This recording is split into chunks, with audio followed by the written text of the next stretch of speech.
Okay, I am here with Doug Marshall. He is a trauma informed life coach, but he did not start out in this industry.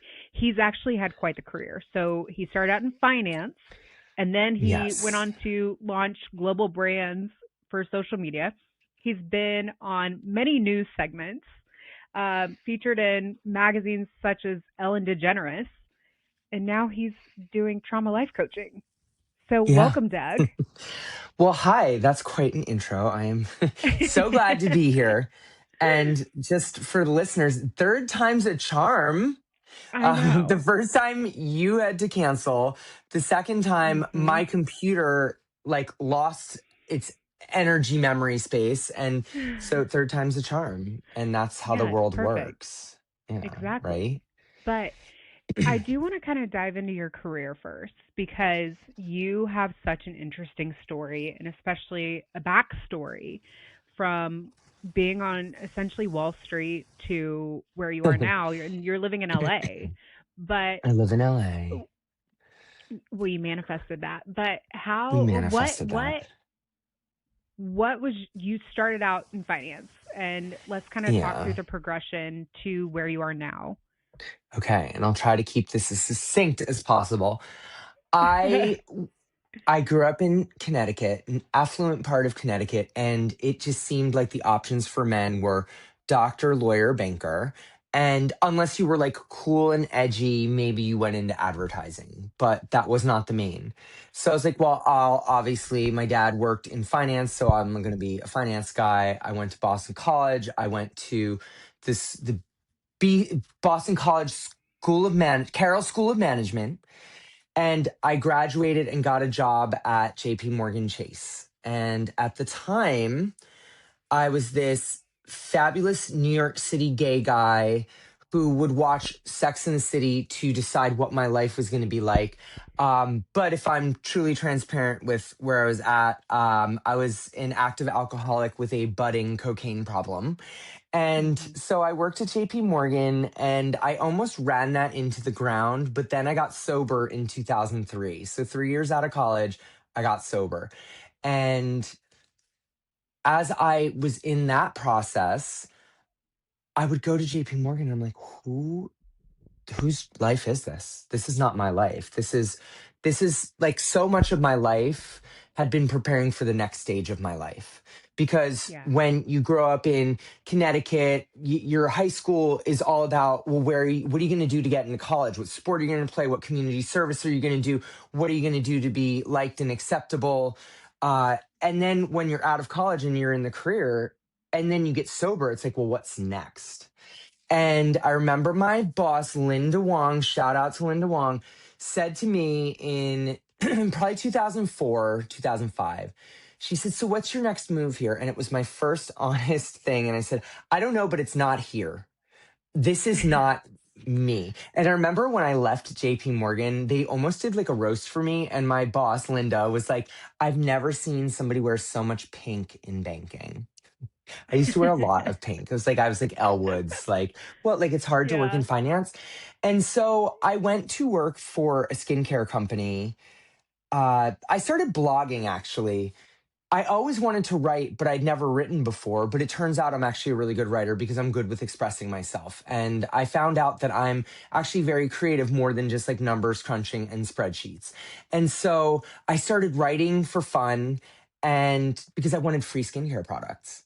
And Mhm. then I somehow parlayed my way into working for a husband and wife. He was a dermatologist. She was the socialite wife, and they had a skincare brand. And I worked in product marketing, I worked in public relations, I worked in product development, all the things. And I learned so much in that job and it was everywhere. It was in Saks Fifth Avenue, Lane Crawford, Harvey Nichols, like Bliss, like it was just everywhere. And I was doing everything until I sabotaged that job. Um, I said things I shouldn't have over company email and I got fired. But what I have learned as a metaphysical girly is that life gives us opportunities and sometimes things that end, even if we fuck ourselves out of it, it's meant to be over. Yep. And then I launched like doing freelance PR, beauty PR, continuing to write. I was a gossip reporter for the New York Daily News. And I did all these like fun, interesting things. But I eventually got recruited to do social media at Saks Fifth Avenue. And I was like, well, I don't really know social media. It was 2009. And they're like, yeah, but you're a reporter. You go around, you film people, you interview people, you can teach you can basically figure out a social scene, and that's what social media is. So I sort of was one of the founding grandfathers of social media, at least for Saks Fifth Avenue. And then after I left there, I just went on to do it for Bond Number 9 fragrances. I still make videos for them as the Bond guy, I make their training videos. But I did I did stuff for Lord and Taylor and Project Runway, and let's see what else, like Flying Tiger, which is like, it's not in US anymore. Joe Fresh, which is also not in US anymore, but like a big global company started by Joe Mimran. In fashion, he originally came from Ralph Lauren, but then made accessible sort of fast fashion. And so I've worked with many global brands in social media, but the where we got to today, I got sober in 2003 and started doing therapy in 2003. And in 2010, I was in a relationship at the time, and I had been cheated on, and it did something to me. The moment I found out that this person insisted on monogamy had cheated on me, it wasn't this feeling of like, who are these people? It was like, wait, you couldn't have just talked to me. And it Yeah. did something that, I'm a gay guy, so I was bullied in high school for being effeminate, but those things that people bullied me for are the most fabulous parts of me today. I own who I am. I love who I am. I've worked very hard on this. But, sometimes in high school, friends turned on me because these girls I was besties with started dating these guys that would make fun of me, and it was too uncomfortable for them. So Mhm. they stopped inviting me. So when I found out that this person that I was in a relationship with in 2010, we'd been in a relationship for 4 years. When I found out that he cheated, it was almost like every abandonment wound had been solidified. It's like, it is true. You are unworthy and nobody is going to show up for you. It was almost like that solidified it, because somebody that I was supposed to trust and love, who set a boundary that he couldn't honor, it wrecked Yeah. me. And so I stayed sober through that, but I was a fucking mess. And at the time, my therapist, who was trauma informed, I don't know what kind of an idiot he was, but he just sent me to a psychiatrist who put me on a bunch of meds. The psychiatrist was like, you have bipolar, you have OCD, you have this, you have ADHD, you have all this, and put me on so many meds. Guess what? I don't have bipolar. I don't have OCD. I had, at the time, undiagnosed um CPTSD, which is, wait, why can't I think of what CPTSD stands for right now? Wait, what? Not wait, what's the C stand for? Complex. It's complex. Complex P, yeah, see? So traumatized I can't remember. Complex PTSD, which at the time I didn't know that, but somebody when I was such a mess recommended Louise Hay's book You Can Heal Your Life. And Mhm. what I loved about that, and she was my first foray into self help. I read her book, You Can Heal Your Life, and it had all these practical tools and solutions. But she said there's only two problems us humans struggle with. One, we don't forgive or let go of the past. And Mhm. two, we don't love ourselves enough. Now, when I read that book, it started changing my life. And then I was led to Marianne Williamson, Gabby Bernstein. Yeah. I've been with Gabby since the beginning. But what's interesting about that stuff with Louise Hay is like, that's what trauma is. That's how Yeah. trauma gets stored in our bodies. So when that person cheated on me, it's like, say this is what happened on, I found out on March 27th, 2010. That was the day my life changed. But it's what became the start of what I do today. And I help a lot of people. So I don't really care that that person cheated on me or how that shit went down, because I found my way to healing. Mhm. And now I help other people. And I help people get to it quicker because I spent like a decade in disorientation from my trauma. But say this is what I found out on March 27th. The body records the landscape of what was happening when you found out, how your body reacted, how you felt, what seemed true at the time. And it records it as a script. It goes to the photocopy machine and stores it in your hippocampus, which is your memory receptor of your brain. And if anything similar ever happens, your body will go into an automatic trauma response. And Yeah. so what happened for the next almost decade of my life, and I stayed in that relationship up until, really like 3 years ago. I spent the next 10 years of my life up and down, up and down, up and down. But while I was getting better, while I was healing, while I was learning different modalities, but then in 2015, I started going to Gabby workshops in 2010. And Gabby started talking about, in a very big way in 2015, PTSD, trauma, complex trauma. And, you know, prior to that, I thought that was just something that, like, Vietnam veterans went through, or somebody who Mhm. had been sexually abused or violently attacked. Understanding CPTSD and like tiny little things over time, your body restructures itself around trauma. I mean, there's this great book that probably most people that know trauma have heard of, The Body Keeps the Score.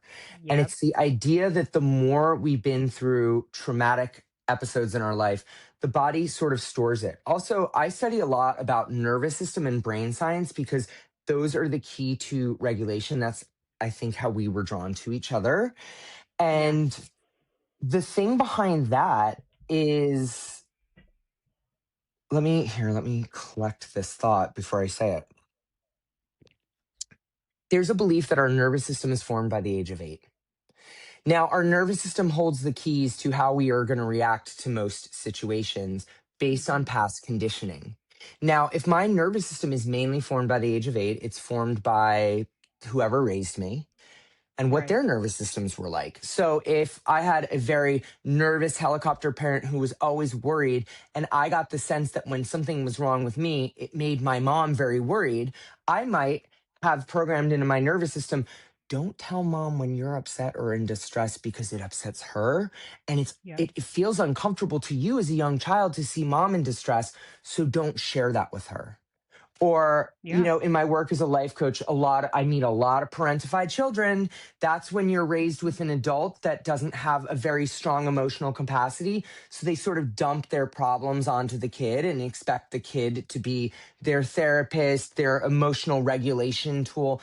And so the thing is, if these nervous systems, and I always do this when I describe it, because we have a brain, we have a heart brain, which feels things, and then we have the gut brain, which is where our Yep. intuition lives. And a lot of times when something's off out there that triggers us, it might start out as a thought that then becomes a jurisdiction of the body, or something in our outside sensory perception can activate us, and then the body manufactures it. I always tell this to people. There is no feeling that we have in our body that is not backed by a biochemical. I've studied this a lot because it's like you watch a cute YouTube video with like dogs or babies and you feel that warm fuzzy feeling. That's your body emitting oxytocin. You feel Mhm. excited because that person that you met the other night texted you back and asked you out, and you're like, "Ooh, that's dopamine." You get really annoyed about something or really frustrated, and you're like, "Ugh," and then your stomach starts to harden or you feel nauseous. That's like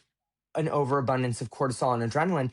And a lot of Mhm. our reactivity, and this is my main focus with anybody that I work with or teach, we have that amygdala in our brain. It's the size of an almond, but that is your cranky security guard that is always scanning for threats. And it is Mhm. operating at a quarter second faster than your rational logical brain, which is known as your prefrontal cortex. If your amygdala senses a threat, even if it's not life threatening, even if it's not going to be a big deal, and it's just like a tiny little speck of like what happened to me on March 27th when I discovered I'd been cheated on, maybe when somebody doesn't like text me back, that old wound could get triggered.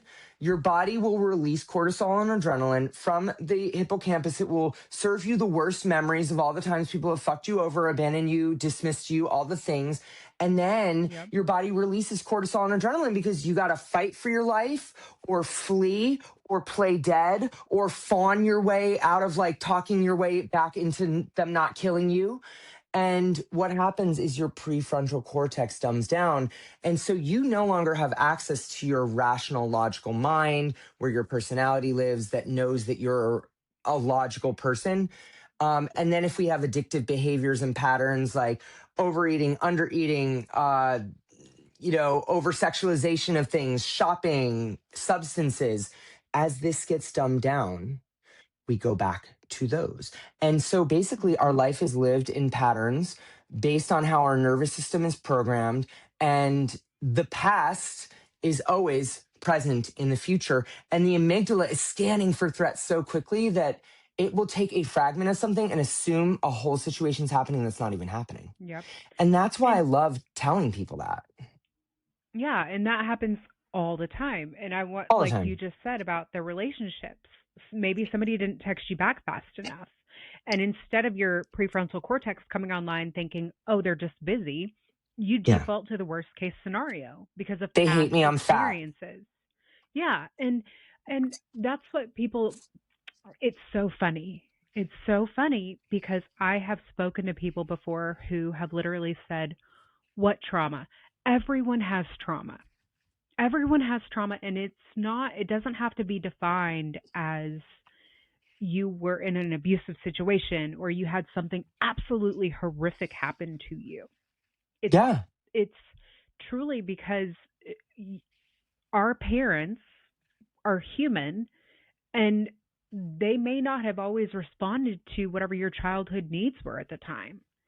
And Yeah. those and things that happen in your household, and I doubt anyone here on this planet has ever had the most idyllic, perfect things happen growing up. There are things that have happened in your childhood that by definition is traumatic. You may not have been physically harmed or hurt, but they're scary to a child. And so whenever you're a child, that's that's where these these wounds come up where, oh my god, because my mom or dad is reacting this way, I'm going to be abandoned or I have to Yeah. fawn and prove myself or Yeah. It's I'm my being job to keep everyone dismissed. happy. Yeah. Yes. And so it's just and I know that we spoke about this last time and we have that video that's out on social media and some people have opinions on it, but I'm so happy that more and more people are talking about somatic regulation in therapy Yeah. versus just straight talk therapy or cognitive therapy. And in the video, Yeah. we said cognitive therapy is BS. And I will stand by that because you will get nowhere, even with CBT, which is cognitive behavioral therapy, unless you can address the core wounds. So you're just going to Yeah. keep talking about it, but you can talk Hmm. about it all day. But unless you're addressing the actual patterns and the stuff that is stored in your body, and if you have not read The Body Keeps Score by Dr. Vanderkolk, read it. It explains Yeah. it. And your trauma is going to keep resurfacing in every aspect of your life, It's just like you it's said. scientifically But proven. I mean, here's the thing. it, And for those people that are like, "Oh, I had a great childhood. I didn't have trauma." Maybe fine. Okay. But here's the thing with certain traumas, the body holds on to what the mind does not know or mhm, recognize because so part-time what I do, I work in these mental health and addiction rehab facilities. I teach 9 groups a week at them, some on Zoom, some in person. Based on what I know, I always use these people as my test case. I'm like, okay, everybody in the group, raise your hand if you don't remember a lot of your childhood. 90% of hands always go up. And here's the thing, mhm, when you are in an active stress response, that is automatic because that's coming from your autonomic nervous system. And when you are so stressed, Your body will dumb down your prefrontal cortex to put you into survival mode to keep you safe. And also, if it's something horrific, it really will shut this down all the way so that you don't have any physical memory of it. But like I said earlier, Mhm. March 27th, 2010, choop, choop, it's stored in your hippocampus. You might not remember it. It doesn't mean it didn't happen, and it doesn't mean your body's not holding on to it. And Yeah. so I started in 2003 talk therapy, and I was doing talk therapy up until 2021. And I was getting better because I was doing self help and I was doing all of Gabby Bernstein's work and I was learning about internal family systems, which is parts work or shadow work. Richard Schwartz, No Bad Parts, um, which is it's similar to what we're talking about with reactivity. It's like, say somebody's dismissive to you, and all of a sudden, like it could, two different people get dismissed. Person A might be like, God damn it, fuck you, like flip out. Person B might retreat, withdraw, disappear, disassociate. Those are parts. Our body has firefighters, controllers, managers that come up to protect you because that's what feels safe. That's what your body has been programmed to do based on past conditioning. This is very akin to nervous system. But the thing Yeah. is, and when you start doing parts work, you find out what's underneath these bigger reactions. We are not sensitive people. I'm guessing a lot of people that would actually find their way to this podcast episode have been told, you are so sensitive. Don't be so dramatic. Just Mm. calm down. I want to normalize this for everyone watching, and it gets chills when I say it. You are not sensitive. You are dysregulated. You've been exposed to situations where the loop was never closed. Okay, so say you're upset as a child. Say it's a full circle. You're upset as a child. You start getting upset. You start getting reactive. An adult shows up to soothe you, teaches you that it's okay, and helps you close the loop. You've effectively processed an emotion. You've had your emotional needs met. Someone attuned to you. That is an energy of attunement. It comes from our Mhm. heart. That's why I say there's three brains.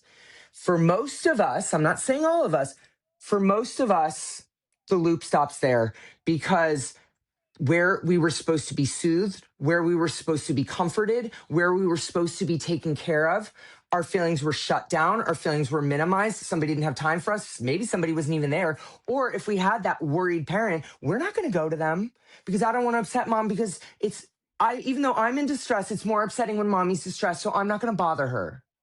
Mhm. And so the loop never gets closed. The place where the loop is open is where our wounds live, where our trauma lives, and where we don't feel safe in our bodies. And that is where the reactivity is. So when I say parts work, when you get really reactive when somebody dismisses you, or when you shut down when somebody dismisses you, for both of those people, underneath it is where the loop was not closed. It's where attunement did not happen. It's where we were not given coping mechanisms. And so it becomes an exiled part, a wounded part.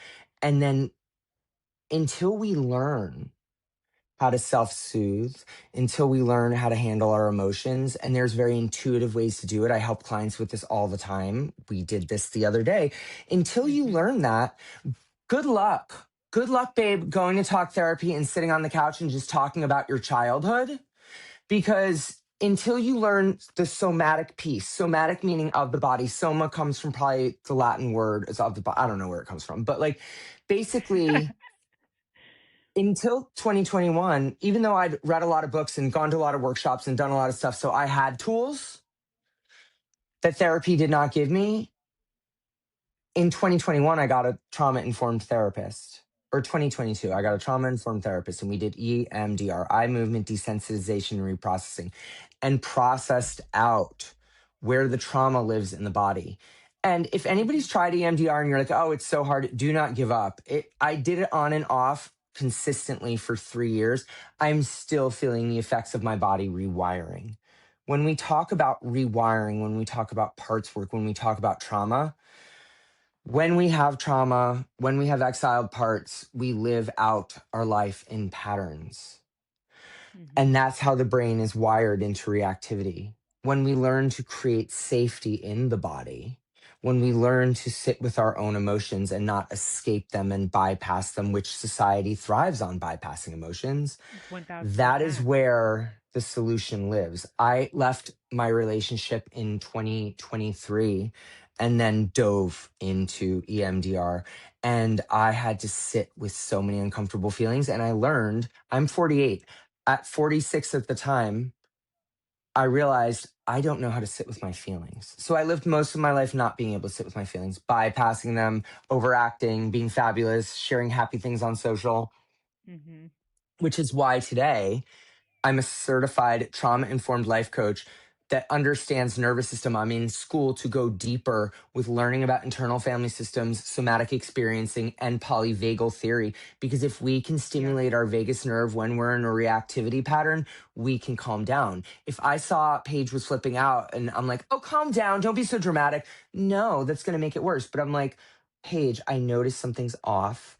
Like, do you want to do a somatic regulation tool? And you agreed. I'd be like, okay, let's do the butterfly hug. This is bilateral stimulation. And what actually happens is these alternate taps send a message, a biochemical message through your neural pathways to your left and right brain to calm down. Because when we're in a state of activation, this all shuts down.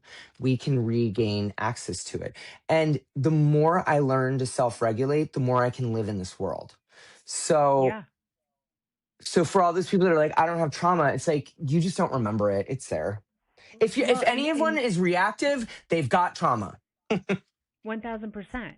And reactive meaning you can either fight, flight, freeze, or fawn. That is a reaction. Period. Yeah. That is a reaction, and those are four different reactions. But there's Yeah. literally a quote: "The body," and it's in the book. "The body remembers what the mind forgets." And Yeah. sometimes the events can be so traumatic that your mind truly erases them to protect you. Yes. And that doesn't mean that that event had to be horrific, right? It doesn't mean that you were in combat or war. Just for Yes. you as a person, it was so incredibly traumatic to you at that time that, like you said, it erases it. And, Yeah. but your body stored it. Your body stored it. And Yeah. I mean, it's just, yeah. And I know that you started your kind of somatic integration in 2023. I started mine postpartum because I didn't have a choice. And we've talked about my story, and I'm Yeah. not going to dive into it super deep, but I mean, I feel like we're both living proof that there's no way after I was abandoned during pregnancy, I was raising two kids alone postpartum, that I could have launched a podcast or feel the way that I do now or have a great co-parenting relationship with my ex-husband, which I have two baby daddies. But um it's just there's no way without having addressed the somatic piece for me. And everything has made so much sense in terms of the way that I did react and the way that I behaved and what I thought I had to do in these different relationships. And any interaction that you have with anyone is two nervous systems meeting another. Oh, yeah. And and Yes. so and that's what I one of my friends who listens to the podcast, she's like, "Why do I have such a different relationship with person A than I do with person B?" And I'm like, "Because you're two different very different nervous systems meeting another." Yeah. And so um I mean, that's any interaction you have with somebody. And so Yes. if you can think about it like that, like you're not broken or there's nothing wrong with you.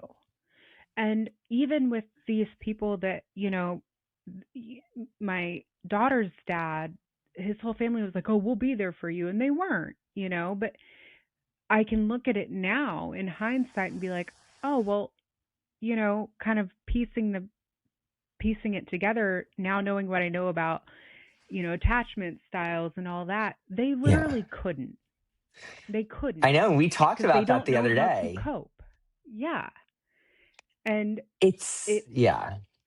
it makes life so much easier. Um from your own healing to be like, "Oh, it was never me. It was them," Yeah. and they're unable to do X, Y, and Z. Well, I always say this to people, and just to put a bow on it. Once after I had done so much EMDR, I then read Gabby Bernstein's book Happy Days. So Gabby Mhm. Bernstein's like has been one of my mentors, and I do love her. And Mhm. she's written that like the universe has your back, Spirit Junkie. It's all like a lot of May Cause Miracles. A lot of her books, her earlier work is about manifesting and energy. Mhm. However, once she recovered her sexual abuse trauma, because here's the other thing with the body keeps the score for anybody listening. A lot of clients that find their way to me have these egregious autoimmune disorders, which a lot Mhm. is like this thing that you can't quite pinpoint, but it's like an inflammatory thing, like something called POTS, where it's this, almost like your autonomic Yeah. nervous system keeps abandoning you. A lot of these autoimmune things, that's masked trauma, in my opinion. I'm Even not like a vertigo. doctor. Even Oh, vertigo. yes. I and we spoke about that. Like whenever you're having like consistent vertigo or sleep issues Yeah. or like GI issues, Oh, yeah. that's mass trauma. And Dysregulation. 1000%. And I'm not an MD, but you can go read the Body Keeps Score and it'll tell you. But Yeah. yeah, It's just, Gabby actually, I don't know, are you on her mailing list? yeah, of course. Did you see that? Okay, it's so funny that we actually got to connect today because her email this morning was stop repeating toxic relationship patterns. I haven't listened to it yet, but I saw it. Yeah, and it's just like now she's transitioned more into kind of what you're speaking about, what I'm speaking about, and I don't Somatics. know, She's I all mean, about somatics. yeah. And when did she make that transition? Was that kind of a pivot point for It, you it, and what you're doing since you I mean, cuz you're not just like well, I here's mean, the, like you actually it's here. know her. I know her. Here's the thing. She wrote her book Happy Days, and it talks about internal family systems. It talks about trauma. It talks about reactivity and why we live our life in patterns and these exiled parts. And that was my intro to some of the somatic pieces. And then her book Self Help talks about it a lot more. And because I'm a Gabby devotee, people are always like, okay, what Gabby book should I start with? I want to get Super Attractor. And I'm like, no, babe. I'm like, get Happy Mhm. Days. That is like the appetizer, and Self Help is the main course of regulation. And a lot of it is based on internal family systems, Richard Schwartz, Dick Schwartz, there's no bad parts, and how to get into it. And I'm also studying with Andy Love. She is also a devotee of Gabby. She's a somatic experiencing therapist. However, the more she learned about all this stuff, she's like, this needs to be brought to the masses in a bigger way. And so Mhm. she has developed the School of Somatic Arts. That's where I'm getting my certification through. She's actually created a certification program that taps into polyvagal theory, your vagus nerve, and how to self regulate, internal family systems, and just basic nervous system, brain science, all the things. Because I had a really profound experience when I started healing my trauma. When I started healing my trauma, I then still had a dysregulated nervous system. And so I'm like, oh God, now what? You really have to sit with your feelings. You really have to learn your Yeah. feelings. And there's a tool called the heart hold, and this does come from internal family systems. And I will like if you come to me as a client, you get ready to spend half the session in the heart hold, because the heart hold is it's connecting your heart brain and your gut brain. It is, to me, I call it safety pose. I call it intuitive pose, because a lot of people, when I first became a regular life coach, I was like, people would come to me and they wouldn't really know what they wanted or whatever. And I can't play the guesswork. But once I learned the somatic piece, I'll be like, all right, one hand on the heart, one hand on the belly. Ask your body, what it's feeling, or ask your body what the thought is behind it. And we did this the other day when my computer Yeah, we fucked up did. and we went into a session. The heart hold gets into the answer. So for anybody listening, because I don't go on anywhere or go speaking anywhere if I don't give at least a couple tools. I already gave you the butterfly hug, which probably all of you know from TikTok, but one hand on the heart, one hand on the belly. Next time you're feeling frustrated, next time you're feeling sad, but you don't know why, or you're feeling really anxious about something, but you're like, why is this annoying me? Or like, why am I in this pattern again? Where does this come from? One hand on the heart, one hand on the belly, and you breathe in and you breathe out. Maybe do that 2 or 3 times. And then you start asking yourself, what am I feeling right now? And there is a script for this in Gabby's self help book, but I don't believe in scripts, but just intuitive guidance. What am I feeling right now? Or where am I feeling this in my body? Or what does it feel like? And what if this feeling had a statement, what would it be? Or what is this linked to? Because usually when we're distressed in the moment, it's connect. If it's hysterical, it's historical. It's always connected to something else. I had an issue with two different friends in my little gay clique recently, and I was getting so activated and I was like getting really hypervigilant. And I left and went into my car and I was like, okay, bitch, what's going on?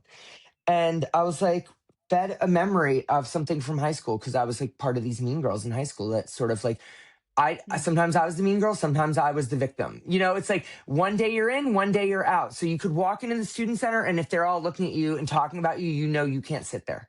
And I was feeling this abandonment as a 48-year-old with my friends in my friendship group.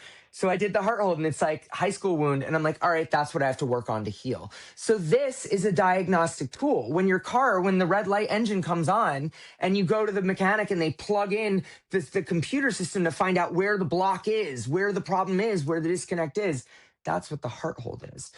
And Yeah. so, and back to the Gabby relationship pattern thing, I read Dr. Nicole LaPera, the holistic psychologist. I read her book, How to Be the Love We Seek, and she described a trauma bond in the most amazing way.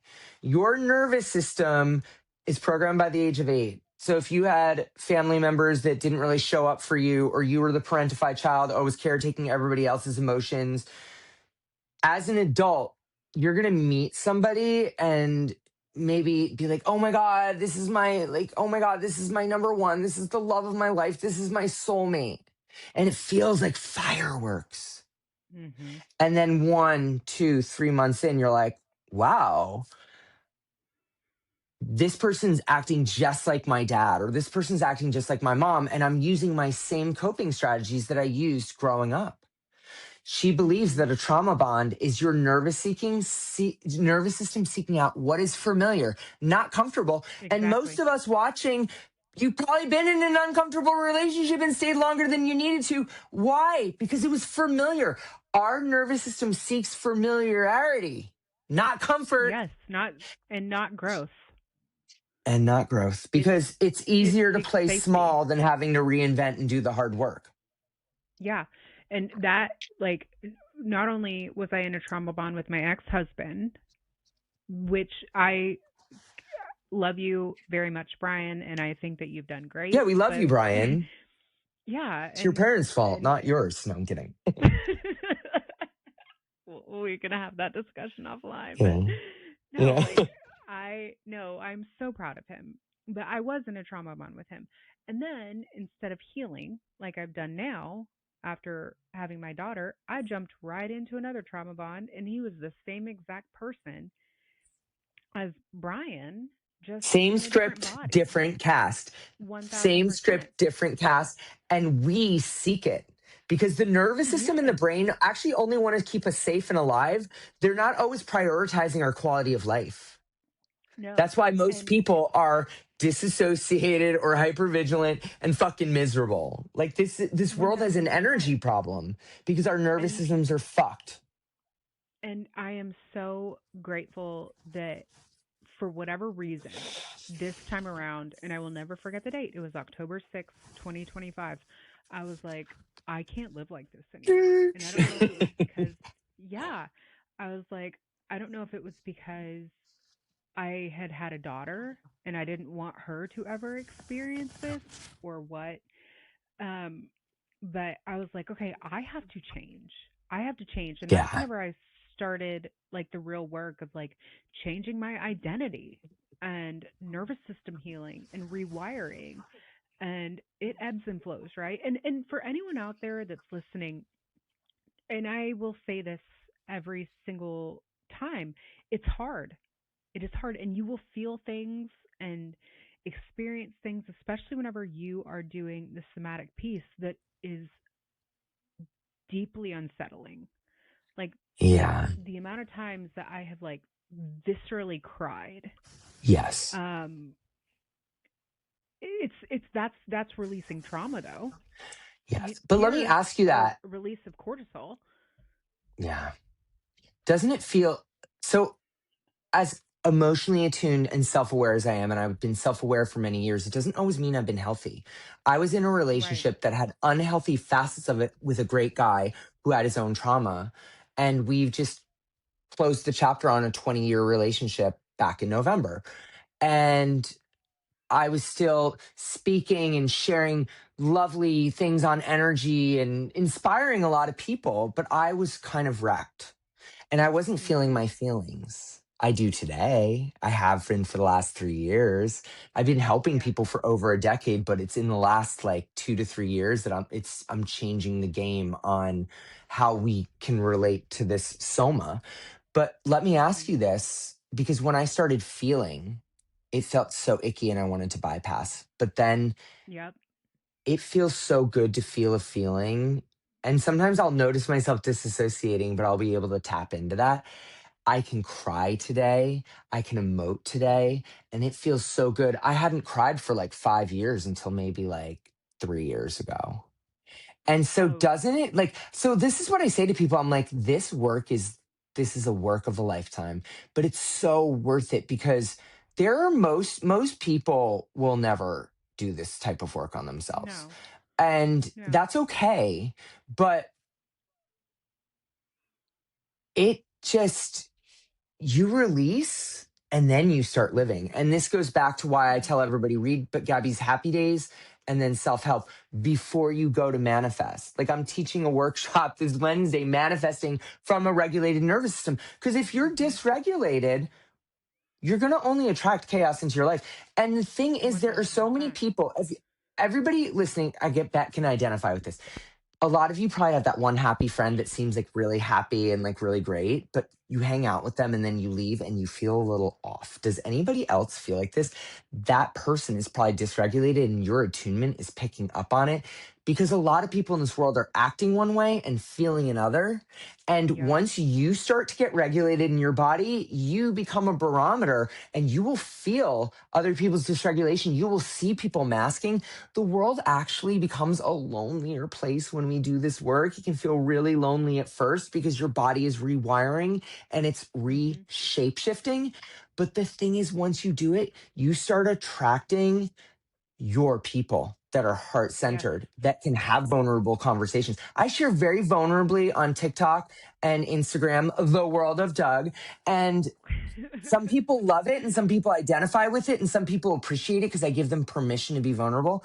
And then you got those fucking trolls that are like, get a therapist, or like, Yeah. why are you Horrible. sharing this? You're such a freak. And I'm like, clearly you grew up in a household that did not value sharing feelings and emoting. I do it today to give people permission, and I have opened up many people's like minds and possibility because most Yeah. of us grew up with people that couldn't like emote. You have 4.4 million views on just one singular video about resentment. You have Oh yeah. 140,000 followers on TikTok. So clearly you're doing something right. And in my point of view, the people that are like, we had that one comment where on the therapy where the person was like, well, this is a self righteous take. And it's like, okay, well, did you hear what we actually had to say? I have the receipts to But prove it. yeah, but I mean, I'm just like, you know what? If I have somebody hating on my comments, that's Yeah. just like gold star for me. Gold star for Yeah. me because I've had people be like, "Oh, did you get a facelift?" And it's like, "Fucker, I'm 38, but thank you for commenting on how great my skincare is. You know, I'm so Yeah, I glad that you actually took do time out want of your your day." regimen. I'll send it. I want your regimen. I but no, like, and you're right. Like, it is very lonely when you start doing this work because you, Yeah. by just default, start enforcing boundaries and you start behaving differently because coincidentally, like, your identity starts upgrading and you're realizing what you will tolerate now and you won't tolerate, or at least for me, it was it was a full blown like identity upgrade where it's like, oh, I will never put up Yeah. with this again. I will never tolerate this again. And you start noticing it quicker. Like all those red flags that I ignored with both of my relationships, I will never, like, those people. I can be out, I was out on Friday and with some friends or whatever, and like people would start approaching me and I would pick up pretty quickly. I'm like, nope, see ya. Like, not a match. Yeah. Well, also, what's interesting about this work is that yes, in November, I made a video about resentments on TikTok, Mhm. and I had maybe 49,000 followers at the time. Now I have 135,000. And most of those followers have come through what I now call on TikTok the Resentment Masterclass. There's 14 videos in there. And I actually teach somatic tools and I explain how resentment is part of trauma, how resentment is part of wiring, how resentment Mhm. is part of our mind replaying the wound to keep us on guard, to keep us safe, but it actually keeps us boxed in. And what's interesting, if you really think about it, so many of us that are angry, so many of us that are dysregulated, so many of us that have trauma, it becomes part of our personality. Like my mom is a Mhm. very rigid, what I would call avoidant person. And it's like if she senses any bullshit, she will like call it out and then she's very hyper vigilant, but that's also part of her, that's part of her wiring. It- Yeah. so a lot of our personalities are based on our defense mechanisms that live in the nervous system. And I see this a lot on the gay dating apps. A lot of the gays, we are bitchy, we are sarcastic, we will cut a bitch, we call it reading. Are you reading me? Oh, she's calling me out. What it is like if we have a lot of unhealed trauma and we're afraid of abandonment, a lot of us are avoidant. A lot of us are so judgmental. A lot of us, like, whenever I see somebody's dating profile, like, uh, my vibe is sarcastic.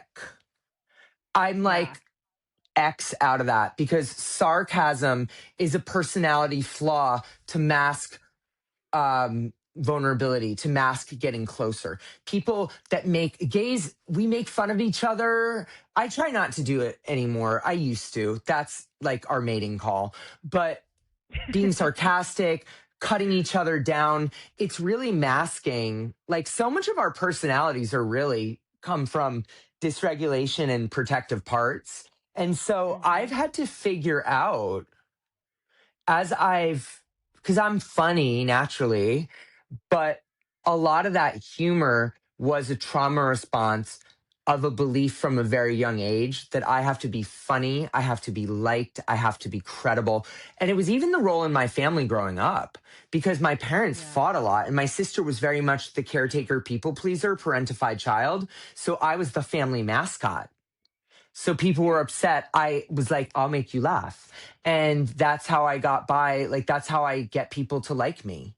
I went on a ski trip this weekend with 23 other people. And yeah, I call it Vacation Doug. It's like funny, cracking jokes, like witty Doug. It's like, it's my survival instinct so I don't get voted off the island. So if you really look at our Mhm. personalities, a lot of our personality traits come from dysregulation and survival skills. And so a lot of the times with some of this work, trying to figure out who the fuck we are and what we actually like what I really Mhm. like, that's where the heart hold comes in too. Somebody invites me to something, I don't say yes automatically anymore. I do a heart hold and I'm like, do I really want to do this?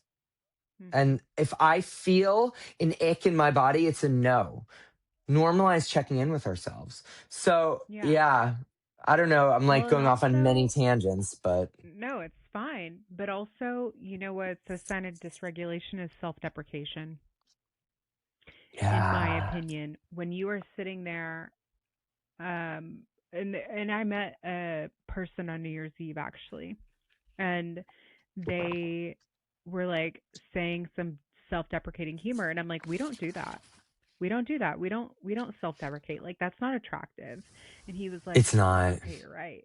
You're right. And I'm like, because you're self-deprecating because you're uncomfortable and maybe you Or want you'll call it to before seem somebody else does. I'll make fun of myself so yeah, you can't. It's protection. yeah, yeah.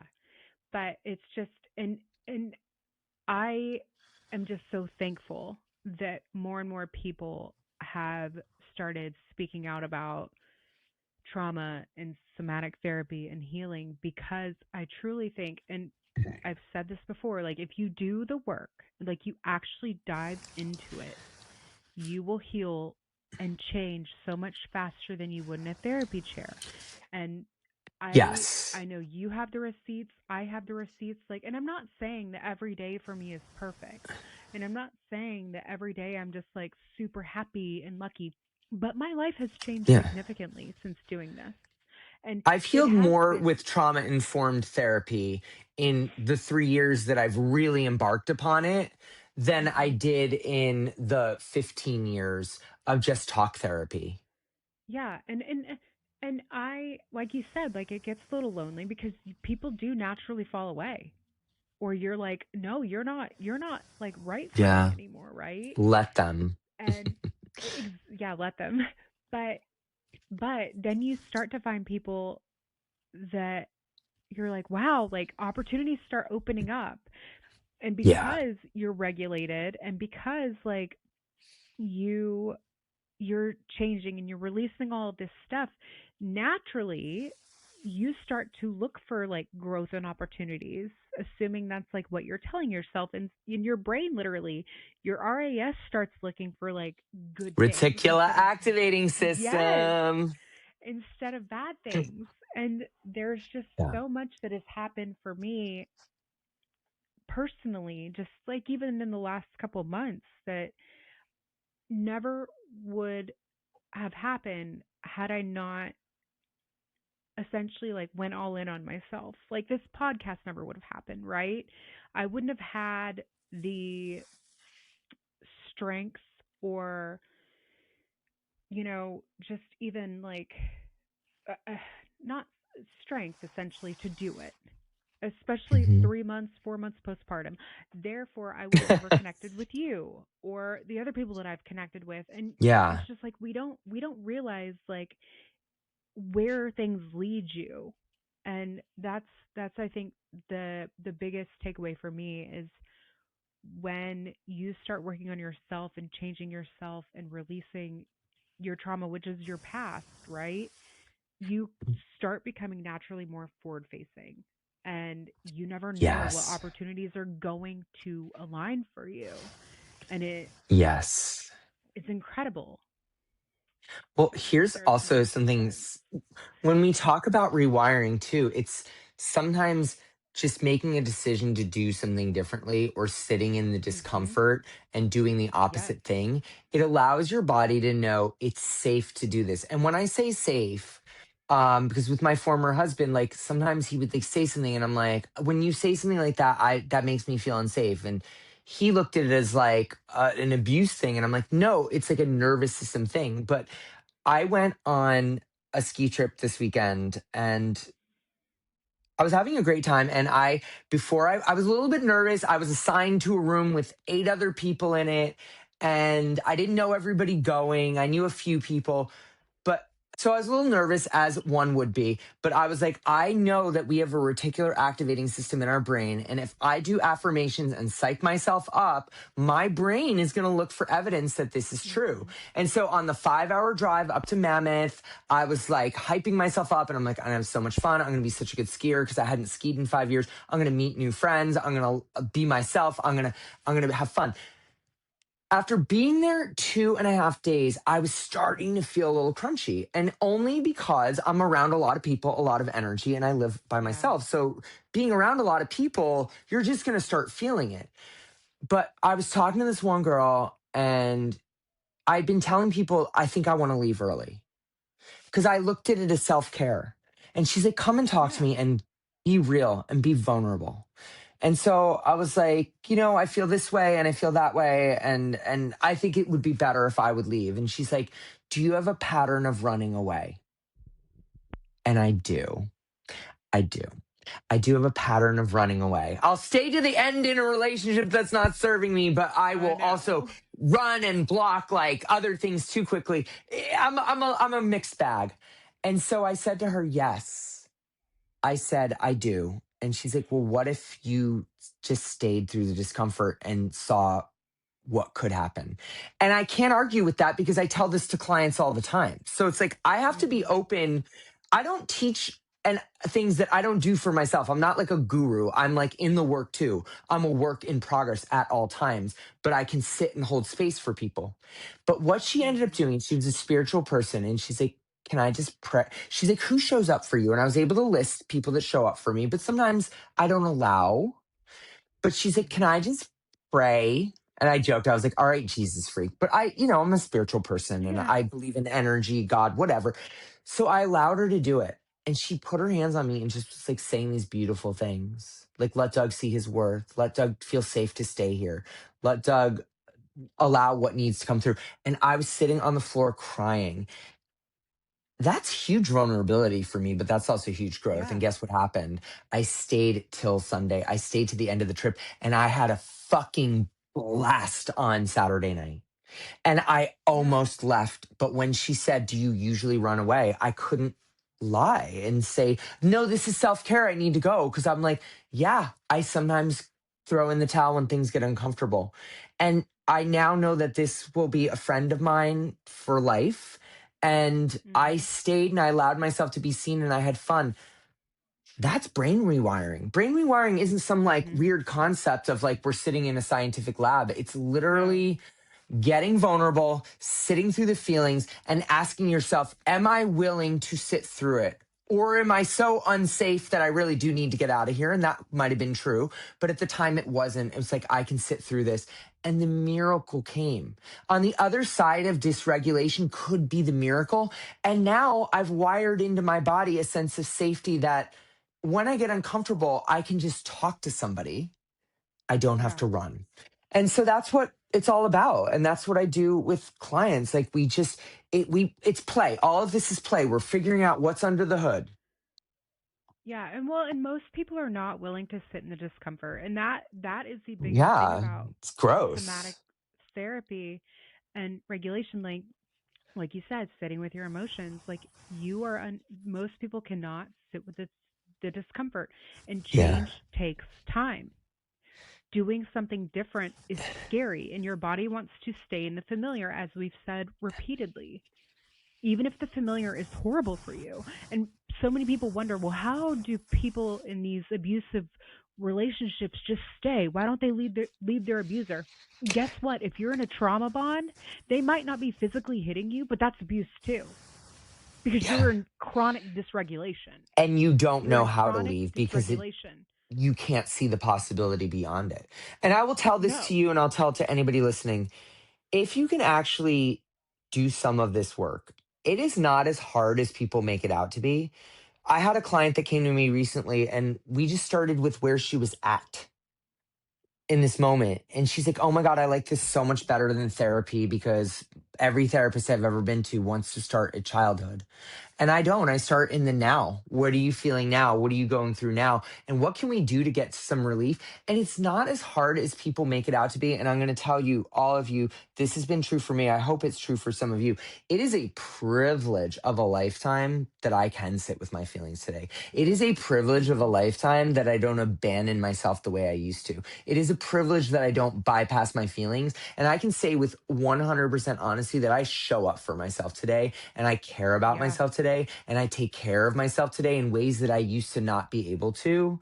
And yes, I'm in recovery. I'm a recovering drug addict and alcoholic, but the biggest piece of healing was healing the trauma, learning what my dysregulation triggers are and how to get regulated. And it doesn't mean Mhm. I'm regulated all the time. It doesn't mean I get uncomfortable. Andy Love, my teacher now in the School of Somatic Arts, says we don't immediately go to a regulation tool when we're feeling dysregulated. Sometimes we sit in the dysregulation and we wonder why, and we find out Mhm. what it's connected to, and then that becomes the peace. And it's a privilege of a lifetime. I think everybody should sit through their fucking feelings. It is really so cool to be living in my body after years of disassociation. And that's why people are drawn to me to work with me, because they're like, wow, I actually believe you. I believe it's worth it. And you seem happy and you Yeah. have good energy, but yet you've been through so much. And I'm like, and I'm so grateful, because the most interesting people have been through the most fucked up situations and they found their way out of it. Mhm. It's the divine right. It's the hero's journey. Yeah. That's all I'll say. And we That's all talked I'll about this say. last time. There is legitimately, if you look it up, and I know that we're kind of limited on the time, but if you will look it up, if you will work through your trauma and whatnot, you can experience what's called post traumatic growth. It is a true thing where I your love life it. grows after, because you're not and shackled by, like, you've lived through the worst already and you've Yes. alchemized it Yes. essentially. And Yes. so you can either alchemize it into the positive, or you're going to continue to alchemize it into the same familiar shitty situations.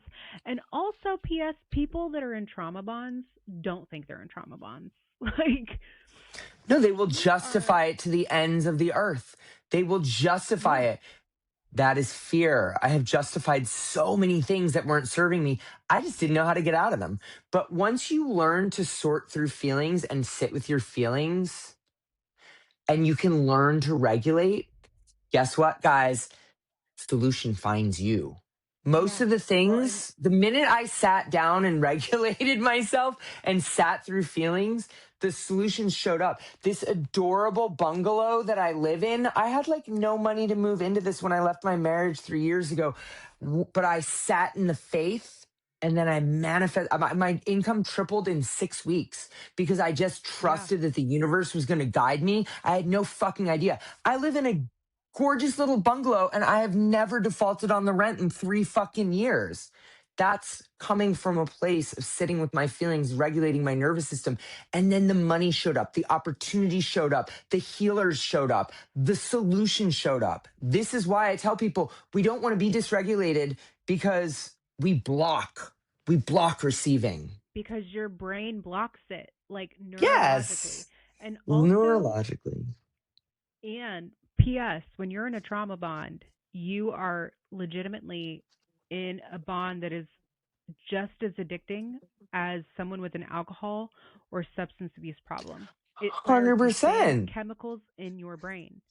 It fires the Dopamine, same exact cortisol, chemicals. oxytocin, serotonin. Yes. Like it is riding the emotional wave of roller coasters. And like I said in the beginning, Yeah. there's no emotion that we don't feel or experience that is not backed by a biochemical match. That's why none of you are sensitive. You're just dysregulated.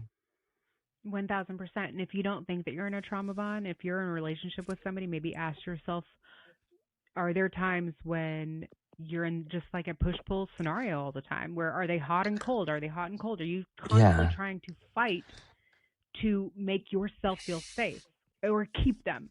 I guess would be the biggest thing. That's how I found out I was in trauma bonds, where I'm Yeah. like constantly having to fight for the Yeah. relationship or the situation. But I know that we're wrapped on time. So before we wrap, where can people find you? How can they book a session with you? What is it like working with you one on one? What can people expect? Well, first of all, wherever you can find me is Instagram, TikTok, the world of Doug. But also I have a website, theworldofdoug.com. I've made it very easy to Hmm. find me.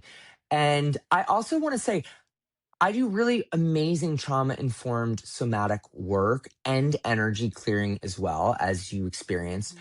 I don't Yeah. charge a crazy amount of it for it on purpose, because I don't want trauma healing to be a luxury for like wealthy elites. I mean, Yeah. there's plenty out there, but I try to make it accessible. And because of that, I get like all sorts of different people that are not like rolling in dough. I don't want it to be so expensive. And I do this in a selfish way, because the more healed, regulated people that are on this earth, the brighter. the world shines. And Mhm. we need your energy. We need all hands on deck right now. And Yeah. how do I work with people? Like I do, it's literally like it's mostly Zoom or FaceTime. We show up and we see where you're at, and we take your temperature of your mood and emotions. We'll do some intuitive things with the heart hold. I might do an energy clearing. I help people process things. We also might do some bilateral stimulation, which is trauma informed, or I guide people through the emotional freedom technique, which is tapping. And I every tool can help rewire, help process, and shift your energy. And I have yet to have a client from a first session that doesn't have some sort of aha moment or breakthrough. And then I tell Mhm. my clients, text me. And I work with people on being open to receiving. And I'm like, all right, go off, text me in 5 days and let me know what's different. And most people take me up on it and things have shifted. Well, I don't know. Did anything shift after Yeah. your little mini energy clearing that day? Oh, 1000%. Which we, There it is. I mean, I met some amazing people on Friday that No, I love I, it. yeah, and Yeah. I was able to meet and like have a really great conversation with somebody that I know, and he and I sat there and we were talking about his own fears and limitations, and I'm like, well, your brain's lying to you. And Yes. I mean, we just had a really like great afternoon together. And so, yeah, and I wouldn't have like I mean, I yeah, it just you are so much more open, and you're looking for more opportunities than whenever you are in trauma, and Yeah. because you shut Well, you yourself see off to the things. world. Yes. Yeah. But I can attest, and you know that I've already told a friend. So I don't know if they've texted you to Yeah. follow up with Well, her. anybody But watching this podcast, you can just message me on Instagram or TikTok at the World of Doug, or Doug at theworldofdoug.com. And I'll give anybody that references this podcast episode, I'll give you $25 off your first session. boom, there you go. Well, I There will you link it go. in Get you in the the I door. will Yeah. yeah, I will link it in the show notes as well. But Yeah. I would love to have you back on because I want to dive into the inner family systems eventually. Yeah. And So, I'm still learning about that even deeper. So, like, even in a few months, I'll know more. perfect, perfect. But I appreciate you so much, and I third appreciate time's the you. charm. And I'm just gonna Yes. say offhand, like this was so much. See, I told you, I I told you. know. We I knew. was like, no, We there's knew. a reason, there's a reason, there's a reason. Yes. So, Yeah, I but feel better today. I'm like more in my energy today. So it all worked. same, same, even with our Good. allergies. But I I love you very know. much. You I know I love you. do. Thank you. I will be out in LA eventually. Yes. So, Or I might but be moving back to New thank York in a few months. We'll see. We'll see what I manifest. Yeah, I'll come visit New York. I'll go to New York. I don't give a You'll shit. you'll I figure love it New York out. City. So, Who all doesn't? right. Well, Well, thank you. thank you, and we will connect offline. But Perfect. I appreciate you more than you know. Thank you. I appreciate you. All And right. thanks for everyone who joined. Yeah. Bye. Bye.